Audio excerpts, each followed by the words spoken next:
Hello and welcome to Thinking Out Loud. I'm your co-host, Nathan Rittenhouse. And I'm your co-host, Cameron McAllister. Cameron, in our previous conversation, you had made an offhand reference to gossip. And I forget exactly how you worded it, but you said it's something that we know isn't good for us, but we enjoy doing. And I think that's true, but it's also is like a really weird connection you made there, because I mean, I could think of a whole list of things that we know aren't good for us, but we enjoy doing. It was interesting that gossip came to your mind. Do you have any idea why that was like the first association that happened for you? Well, I mean, gossip just sows seeds of discord in communities. And if we're Christians, first of all, there are specific prohibitions actually against gossip, especially in the book of Leviticus. And what's interesting to see there is that, okay, those laws are in place. They may look really rigid to us, especially today when we look at those ancient books through 21st century spectacles, so to speak. But remember, they are there to help structure a society and build a sense of community and flourishing. And so the fact that gossip is taken so seriously should give us pause for thought, but also, of course, just in our own communities, in our own lives, we can see that it can cause alienation and estrangement. But on a deeper level, I can see, at least I've always been able to tell, it's not good for me. It's harmful for me. It poisons my own thoughts, and it ends up leading me down a road, if I'm not careful, of building a caricature of another human being, which is an extremely destructive and damaging thing to do, not just for them, but for you, because human beings are made in the image of God. And so if we operate with some kind of a caricature, that can lead us down a road of contempt, that can lead to really dark places that we don't want to go. And so gossip is very dangerous because it's so easy. And let's face it, it's fun. It's a source of, Nathan, you talk a lot about how negativity can be a source of building a dark kind of community or bonding in a negative sense.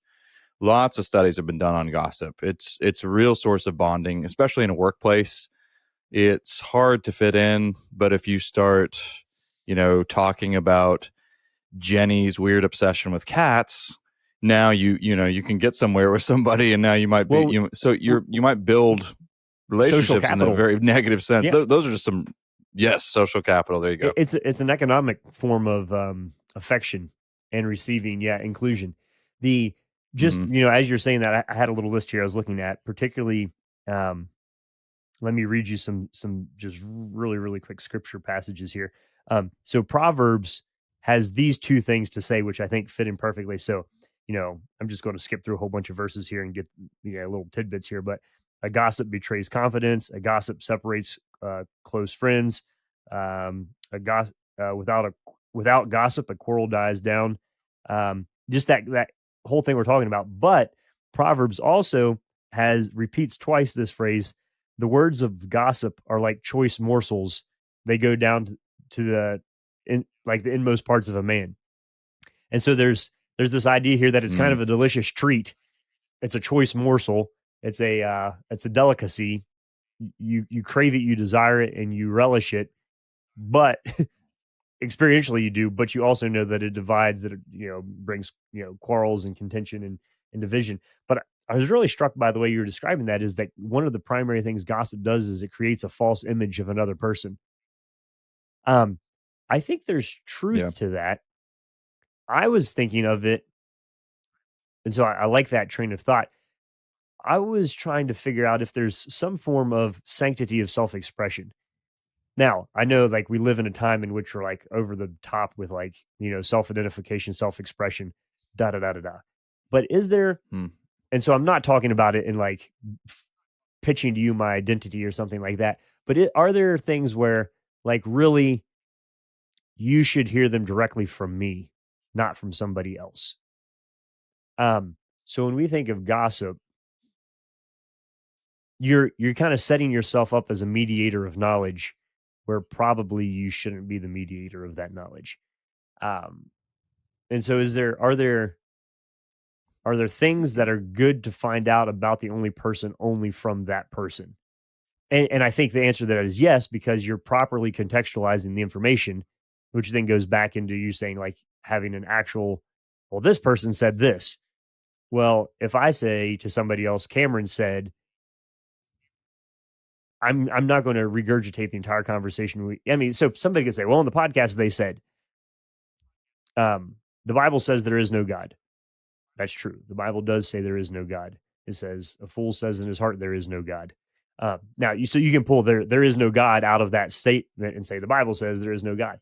Well, that's not the full context. So I think gossip frequently does not have the entire context in which Jenny's cat obsession maybe Mm. is. But so okay, say something about that. But then I want to push back on myself. Okay. Yeah. Well, I'm going to sound very cynical here. You're speaking as though gossip is about accuracy in some sense, or maybe this would be better if we, the integrity of the actual expression would be better if we heard it from that person directly. But gossip, as far as I can see, is not about necessarily about accuracy. It is about fun, and a kind of malicious fun, actually. It's picking at a person. Now, there may be traces of accuracy in it, but it's more the kind of, it's a sort of sport. And it's Hmm. also, here's another element to bring in, is born of insecurity a good deal of the time. I believe Because yes. if there's no quick, yes, I mean, so there's no better shortcut. And I mean, better being a relative term here, to kind of dealing with some sense of, if you're feeling inferior, there's no quicker way to kind of sidestep that than to start cutting somebody else down. And Hmm. gossip can often work in tandem with cutting somebody down. Now, it doesn't necessarily often have to, but usually if you're gossiping about somebody, these are not things that you would say directly to them. You would not want them to hear you saying these things, because the tone, everything about what you're saying isn't necessarily very kind. So I think with gossip, I'm not sure that accuracy is at the forefront there. I think it more has to do with, I have this piece of information, I have this tasty morsel about this person. And, if you, yeah, because so Jenny and her cat obsession, maybe it's not that. Maybe she just really likes this animal. This is a personal hobby for her. And if you got to know her, of course, you could put it in context and it would look a lot less strange. But if you describe it in, hey, she has this cat obsession, and you talk about it in those terms, it's a whole lot more funny. And, but again, it's funny, but it comes at her expense. And gossip, I Uh huh. think, often, or almost as a rule, comes at the person's expense. Yeah, that's a good litmus test for. Um, yeah. But it's interesting. I was just trying to think real quick. I think the New Testament links gossip and busybodies. And so what's a busybody? A busybody is somebody who's kind of like prying into everybody else's information, right? So I think the link between the Hmm. gossip and the busybody is that when I'm gossiping, I'm telling you something. This is tightening our relationship, but I'm also then hoping to tighten our relationship so that you'll tell me stuff about other people too. So it's not the conversation. If you hear people gossiping, the conversation rarely stays on one topic. It's like, Hmm. oh, did you know this about this person? And other people are like, oh, that's terrible. Did you hear this? Like this person did that, or the reason she did that is because her boyfriend used to. It spirals quickly out of control, and so the gossip is like the opening volley in a game of ping pong. Um, you're hoping for reciprocation there, I think, and then you kind of have that little secretive club of a conversation. So I think it does come out of insecurity, but it also comes out of you're buying into a system when you have a piece of gossip. You're running and telling that to everybody because you hope that in the future they'll come and tell you all the stuff they know too. Yeah, and I think the other way to spell out how this is negative and this is bad for you is there's the caricature piece, but there's also, it leads to a sense of paranoia, because if you're talking smack about all sorts of people, and I'm aware that maybe, yeah, no, I'll leave it there for now. gossiping, some people might want to draw a fine line there and say, well, it's not the same thing as talking smack about somebody. I think it's at least in the same ballpark. But if you do that, then then basically it builds in you the assumption that other people are doing the same about you. You start to become, you'll find yourself sliding into a more judgmental frame of mind, but And a which can also hypersensitivity to just what lead other to a people sense are of parent. saying. Exactly. Yes. A hypersensitivity. You begin to be you begin to be wary of other people in a way that you wouldn't need to be. But again, because you're the kind of person who's doing this to others, but also, and it diminishes your own credibility in a sense.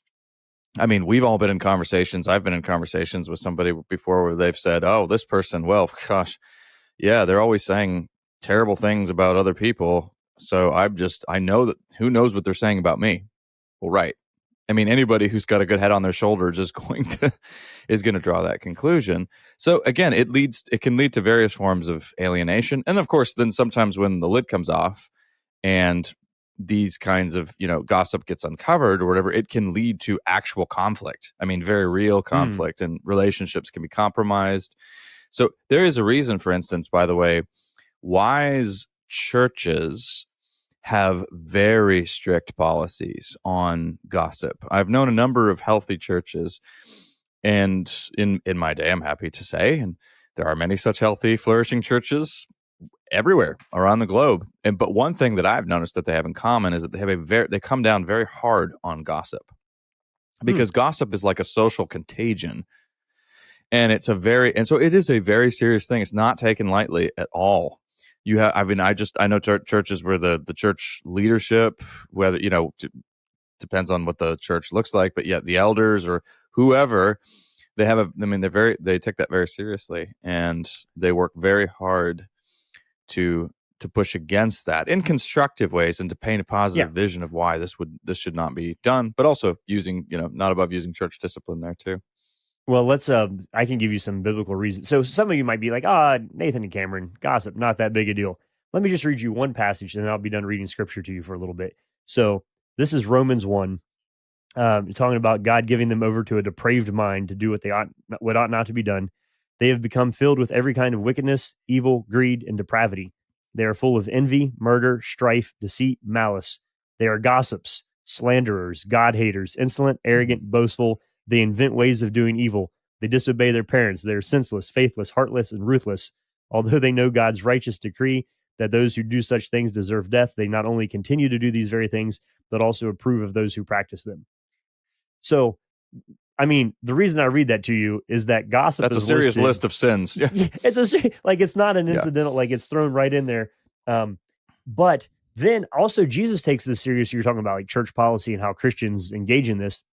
I think the whole Matthew 18 principle, if your brother sins against you, you go to them and you talk about it. Mm-hmm. You don't go post about it on Facebook and talk to everybody else except for that person about it. And so there really is kind of a very clear biblical format for jumping straight to, if you have an issue, sort it out and don't let it fester. So I don't think churches are just making up But like, oh, hey, we look should. at also, well, the realm of, so let's look at pop culture for just a second. I mean, ever since, I think one of the more notorious examples that people won't remember as much, but the name Truman Capote will probably ring a bell for some of you. He Nope. is the author of, among other Breakfast at Tiffany's, In Cold Blood. So Southern writer. He also was he was a bit of a gossip columnist and wrote very unsparingly about people who were his close friends, and ended up dying a very lonely, deserted person because he stabbed so many people in the back. And but ever since then, and Truman Capote was kind of a trailblazer for a number of different things, for gossip columnists and also for true crime. In Cold Blood was, some people argue that's the first real true crime book. But ever since then, gossip columnists are, of course, a dime a dozen, and one of the most, I think, kind of easy ways to get your foot into gossip is just celebrities. Because I mean, we view celebrities as kind of glorify. We have a very conflicted, very strange, contradictory approach to celebrities. On the one hand, we view them as kind of gods and goddesses, but on the other hand, we kind of see them as commodities, and actually we consume them. We think, no, you belong to us, you're ours, everything about you belongs to us, your life, all the details of your life, your marriage. All right, so let's take one specific example right now. This will date this podcast, but for goodness sakes, we do talk about current events. But this is a fun little game. Nathan, have you been following the No. marital strife of Ben Affleck and Jennifer Lopez? Did you like how I answered your question before you finished it? Yeah, before I even asked it. Yeah. Well, so if you had, you would know that they are now separating, getting divorced for the second time. And this was Jennifer Lopez's fourth marriage. Now, it says something that I can rattle off all those details to you so quickly. But right now, my point here is... I would just say thank you for your duty in Jennifer exploring Lopez, these topics that I don't need to. Yeah. I appreciate it. Jennifer Lopez and Ben Affleck's, the details of their marriage really are none of any of our business at all. And yet everybody's talking about it. Everybody has some very pronounced opinions on all those photos that show up with Ben Affleck looking really, angry or just really tired and fed up, and Jennifer Lopez, walking away in a huff. But my point is, gossip is just everywhere. It's in the air that we breathe in the United States. We lap this stuff up. So we do, but why? So I think that point, nobody listening disagrees with us. Let's talk about why it's so easy to justify doing it if we know that it's not good for us and not good for anybody else. So here's one good starting point, is that celebrities maintain their celebrity status by being gossiped about. Like, it's almost an industry that is fueled by gossip. Yeah. Yeah. So there, it's one of those, like, I got injured playing professional football. Yeah, it's kind of like that kind of goes with the job. And you're compensated for it. For the risk. So there's the whole tabloid side of things, but everybody, it's a huge part of American culture. Yeah. Yeah. But everybody knows the famous Christian version of this. It's the prayer request. There you go. We need to be praying for Cameron. I think he's just really struggling with, fill in the blank. Yeah. Let's talk a little bit about why it's easy to convince ourselves that gossip is good. Well, yeah, like any kind of sin, we are geniuses at self-justification and rationalization. This is the reason for the existence of 12-step programs. They are those programs were created to deal with obstinate addicts who were very good at taking themselves off the hook and avoiding responsibility. And in a larger sense, that's true of all of us. I've told you before, Nathan, it was David Foster Wallace who really drew out that very close connection really between addiction and sin, and really saw that as kind of a key metaphor. I think that's helpful. Dallas Willard used to say we should have church services where we begin by saying, like 12-step programs, my name is Cameron and I'm a recovering sinner. So we have ways of, how might we justify this particular habit, which when you just look at it plainly is so self-evidently harmful to you and to others? Well, you could say the prayer request one is pretty apt, Nathan. Well, no, this is motivated by a concern for this person. Mm-hmm. Now, we should make some fine distinctions here. So if it's motivated by concern, the first item of business would be to talk with the person directly. But we do know that in this world, that's not always possible. So, sometimes that happens and it fails. So there are situations, there are circumstances where you do need to go to somebody else for help and for a possible intervention. But you have their best in mind. Mm-hmm. So if you have their best in mind, that's motivated by love. Okay. If you care, the simplest definition of love is just to will the good for the other. And if you're willing, if you have their best in mind, that's not gossip. Well, Gossip and is you might delude yourself there, but it's not. That's not the same thing. yeah, and the other thing is the thing that you're saying about somebody something they would say about themselves? So there's a big difference Mm, between me showing up and say, "Hey, Cameron's, had a terrible day, blah blah blah blah blah," and he knew I was coming and he asked if we would pray for him. That's me acknowledging what you would have said about yourself.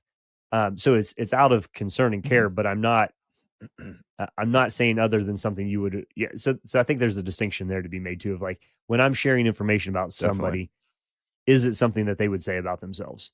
Um, Now, here's the tricky thing, Cameron. And a So gossip. I'm on. Yeah, yeah. Let's hear Yeah, it. go ahead. Yeah. No. Uh, so here's the pushback.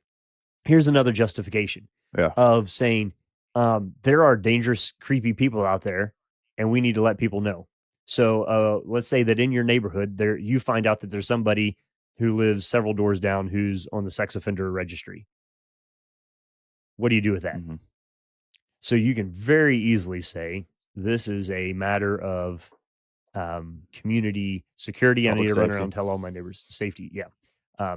So so this is the category where I think gossip can be about true things, but just because something is true about somebody does not necessarily mean that you need to say it. And I'm using that as a difficult example, but Hmm. just throw Yes. that out there for the consideration.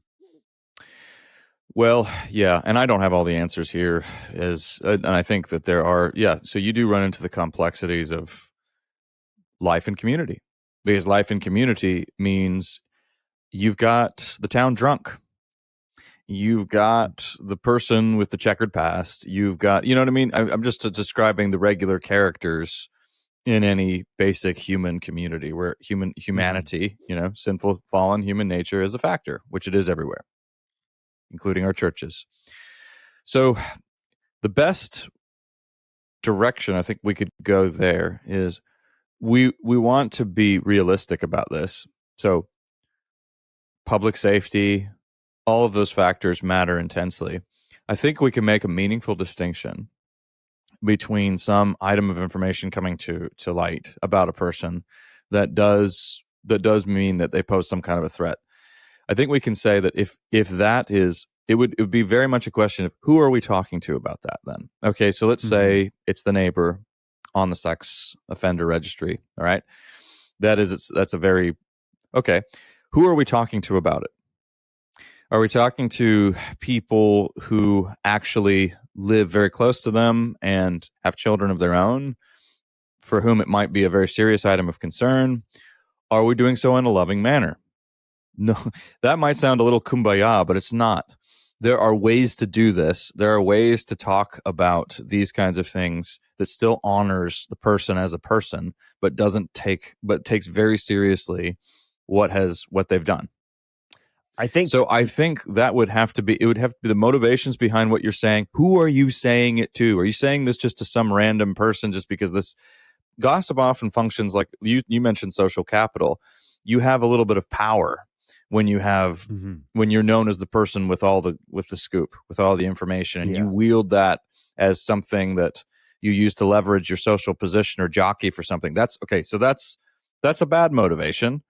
Are you doing this out of concern for somebody and for their safety? That is different. That's not going to be the Mhm. same as gossip. Well, I think if I could synthesize something out of what you've been saying here that's really helpful to me, actually, just thinking about this, is the convert. So you can speak truth in two ways. Um, One is um, how do we? So are we speaking truth about other people in order to bring them into our community or exclude them from our community? So if we're asking questions Oh, that's about a great question. Yeah. how do we help this person appropriately function within the little, so who did you say, Jenny and the cat, right? Um, it's one thing to say, oh, Right. Yeah. she has this crazy cat obsession. And so the other side of that might be, hey, here's somebody who's really lonely and needs some friends. How do we reach out to Jenny, Right. and allow her to love her cat, but also feel like she's part of, other things as well. So that's a very different motivation for So if the conversation is around how do we include this person in our community and in our friendship, am I just making another justification here, or is there a possible realistic rationale of saying is the snippet of information that you're sharing about inclusion or exclusion? Can we use that as Mm, that's a red helpful. flag or a green light? Yes. And I think we just need to indicate something that's very complex that is not going to be part of this particular discussion. It could be a future podcast. And that is that the world at large may look at certain people who have committed certain crimes and ostracize them permanently exclude them. Christians want to walk a fine line of being realistic about very serious dangers, particularly where abuse is concerned, while also recognizing that forgiveness is possible and real and that nobody is Mm-hmm. beyond redemption. And there are forms of limited exile and exclusion that may be necessary for a time, also cautious parameters. But let's remember that some of the most vital ministries are people who regularly, on a routine basis, go to prisons and spend time with people who have made grave mistakes and Mm-hmm. and just pour out the love of Christ to them But and are the that's hands and feet exactly of what Christ to them. Now, it doesn't that change the that fact. Yeah. that's the point that Paul makes repeatedly, and this is what some of you once were, but Yeah. now, I mean, so that's Right. so We is have a different gossip way of putting looking at is exclusion. gossip putting somebody in an Yeah. irredeemable category? Is that Yes. I mean, there are levels of gossip. It what? depends. Mm-hmm. Yeah. Yeah. It's certainly, it puts a person in a position of not being able to defend themselves at all. It makes them into an object of either scorn or ridicule. There, again, taking you down the road of caricature. And the road of caricaturing another human being usually ends in contempt. And that's a bad place to be. Okay. So as yeah, Very, so very bad. So I'm we on don't board want with that. you. I'm on board with you here on all of this. Is there also, so my brother was talking about this and he was making a good case for it. Is there also a form of gossip that is information that is true and is good and is exciting and is not yours to tell? So let me give you an example. So let's say that um, you and I, this for everybody listening, this is all totally hypothetical. This is not happening. Um, we're having a podcast, or Cameron's like, oh, exciting news. We just had a baby, right? And then Mm. or something great happens in your house, and you tell me, and as soon as we hang up, I call your mom and tell her, that's not right. Like, so if something exciting happens in your life, you sometimes want to be the person who tells that. And so I think there's this malicious, divisive part of gossip and slander and busybodiness and all that. But are there also things of like, let's let somebody tell their own good news or their own story that it's not slanderous, it's not bad, but it's like, does somebody have the right to express like the joy of telling good news is very great. And so how do we protect that in people as well, of, not instant, like I found out some pretty interesting stuff about people through channels I should not have found out about it. It would have been, and then Mm-hmm. I'll give you an example. Well, I won't give an example, but like, you find out somebody's pregnant or something, and then that person comes and say, hey, I have Yep. the secret surprise I want to tell you about. And you're like, I already know what it is. It just kind of kills the moment. Well, The social media has made that much worse. Yeah. Yeah. So anyway, that might, I don't know what the word for that is, but it's still talking about somebody else, even if it's No, good no, no. and I think we true. can absolutely. No, that's a really good example. And again, it goes. I think that's absolutely gossip because again, you have to look at the underlying motivation. If you want to Hmm. be, if you have to be if you are a person who is in possession of this cherished secret information, secrecy always makes something more valuable, doesn't it? It Yeah. adds more social capital to it, to use a sociological phrase. And so if your underlying motivation is I am the person in possession of this cherished information and I want to be the one to share it And if it turned that, so that's just turning in a narcissistic and selfish direction. Hmm. It may be, the news itself may be wonderful, good news, and it may be true, but it certainly isn't yours to tell. And by doing so, you're confirming that you're sharing something good for the wrong reasons, and you're not the person to be sharing it. So that's still gossip. Yes, I'm What's comfortable the saying that. what's the old adage? I don't know who it's original to, but it's a good one of asking yourself 3 questions before you say something. Does this need to be said? It's Hmm. number one. Question number 2, does this need to be said by me? Question number 3, does this need to be said by me now? And Hmm. so does it need to be said? Does it need to be said by me? Does it need to be said by me now? Um, Not a bad little schematic to walk some things through. And because the answer might be yes to all of those, but they also might not be. It also might not be. And so that's maybe one of the ways to think through that. Can I tell you something very? Can I give you a very telling phrase that Sure. should always have us be on our guard? If somebody says, "Well, don't tell them I said this," or yeah, don't tell, yeah. If something is I prefaced, or wouldn't if want anybody else you to hear preface this. something with, yeah, but don't tell them I said this. Well, I'm not supposed to say this, but don't tell anyone. Don't tell anybody you heard this. That's a very good indicator that this is something that you probably ought not to hear, or this is a conversation you want to distance yourself from. Or, I mean, there are various procedures. There's not a black and white one size fits all answer to this, but a phrase like that ought to put us on our guard, especially if it's coming from us directly. If Yeah. if you're the one saying it.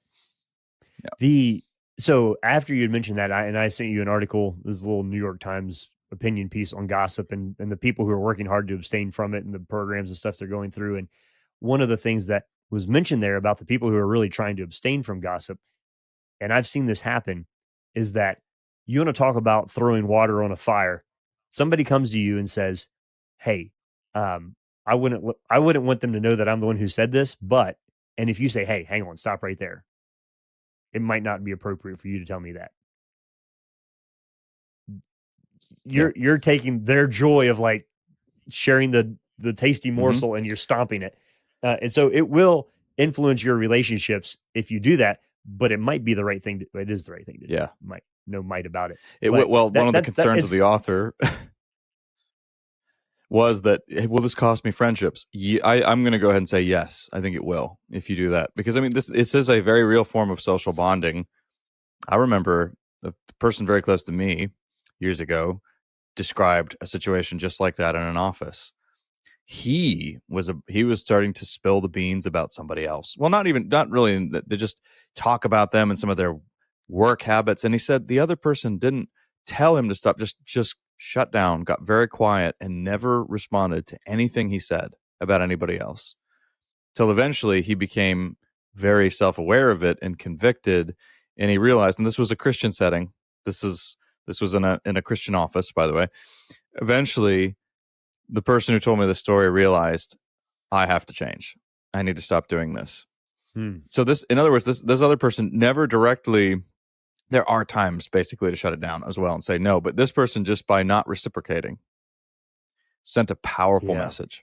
Hmm. That's one. I think that's one option where we don't feed the beast, so to speak. It's Yeah. so So easy to do. It's second nature to us. But yeah, somebody serves the tennis ball over the net to us, and we just let it bounce and run out of yep, energy rather than hitting it back across the net. Yeah. I think one of correct. And I do one think of it'll the cost you some relationships if you do this. Yeah, but it's worth it. I think one of the most powerful and necessary characteristics of Christian leadership is the ability to keep your mouth shut with information that you know. It's Mm, as simple as that. Um, and if you want to really be able to help people, they need to know that they can come to you and say things to you, and you two can wrestle and pray and cry together over things that nobody else will ever know. That is one of the greatest gifts that you can give another human being is legitimate community and confidence. Um, and I yeah, okay. There's mandatory reporting and all that kind. I get that, but most of you don't have people coming to you every single day confessing that they're suicidal or that they've been abused. Most people are coming to talk to you and just kind of process life together in a way that the reason they're coming to tell you about it is because they're not telling everybody else about it, which means they didn't want everybody else to know about it, or they would have told everybody else about it. And so when you say, will it cost me Hmm. friends? Yeah, kind of, maybe acquaintances, but I think deep friendship is based off of the ability That's good. to Yeah. handle each other's information well. Um, Yeah. and to have the best intents and the most respect is formed out of the people who can do that deeply. So I think, yeah, I don't know. There's not, Well said. Yeah. there's nothing happening, in the news cycle that's, hey, but this is just a good reminder, I think, for me, hopefully for those of you listening along, just to let's be people who are very careful and intentional with our words, especially as we're processing other people's information and information about them. Um, let's out of the overflow of the heart, the mouth speaks, Jesus said. So we can run that backwards and say, okay, what's coming out of my mouth and what does it say about my heart? And so just a little checkup here. I think it's a good time in our news cycle, um, and perhaps in your life as well, just to spend a little bit of time in reflection on what it means to use our words well. Also knowing that we'll give an account for every word we've spoken. This is this is serious, but it's seriously good. And so the power of speech, the universe was created by the spoken word.